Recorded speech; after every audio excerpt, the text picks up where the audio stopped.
Hit 3 நானி நடித்த ஒரு படம் இல்லையா? ஸோ அந்த ஹிட் சீரீஸு எப்படி ஒரு போலீஸ் ஆஃபீஸராக இருக்கட்டும், அந்த ஒரு ஹிட்டுன்ற டிபார்ட்மெண்ட் இருக்கும். ஸோ க்ரைம் இன்வெஸ்டிகேஷன்ஸ் வரும். அது புதுசாக போய் நிறையா மிஸ்ட்ரி மாதிரிலாம் போகும். இந்த படமும் அதே மாதிரி ஒரு படம் தாங்க.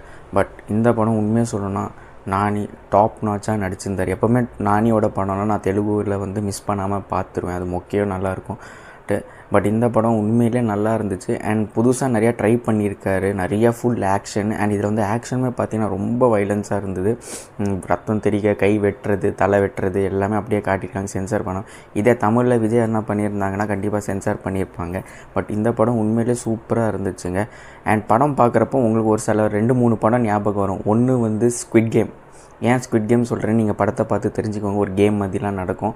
அதுக்கப்புறம் இன்னொன்று மேக்கிங், அந்த காஷ்மீர் எல்லாமே பார்க்குறப்போ ஆப்வியஸாக லியோ படம் மாதிரியே இருக்கும். அப்புறம் அந்த சுப்பிரமணியன்ட்டு கூப்பிடுவார் இல்லையா விஜய் அண்ணா, அதே மாதிரி தான் இதுலேயுமே ஒரு சீன்லாம் வரும். அண்ட் எப்படி இப்போ எல்சியூவாக இருக்கட்டும், இல்லை ஹிந்தியில் ஸ்பை யூனிவர்ஸாக இருக்கட்டும், அதே மாதிரி இப்போ தெலுங்குல ஹிட் வச்சு ஒரு யூனிவர்ஸ் க்ரியேட் பண்ணுறாங்க. ஸோ உண்மையிலே ஒரு சூப்பராக இருந்துச்சு படம். போர் அடிக்காமல் போச்சு. ஹிட் 4க்கு ஒரு லீடு கொடுத்துருக்காங்க ஒரு தமிழ் ஆக்டர் வச்சு. உண்மையிலே அது ஒரு அன்எக்ஸ்பெக்டட் கேமியோவாக இருந்துச்சு. கண்டிப்பாக படத்தை இப்போ நெட்ஃப்ளிக்ஸில் மிஸ் பண்ணாமல்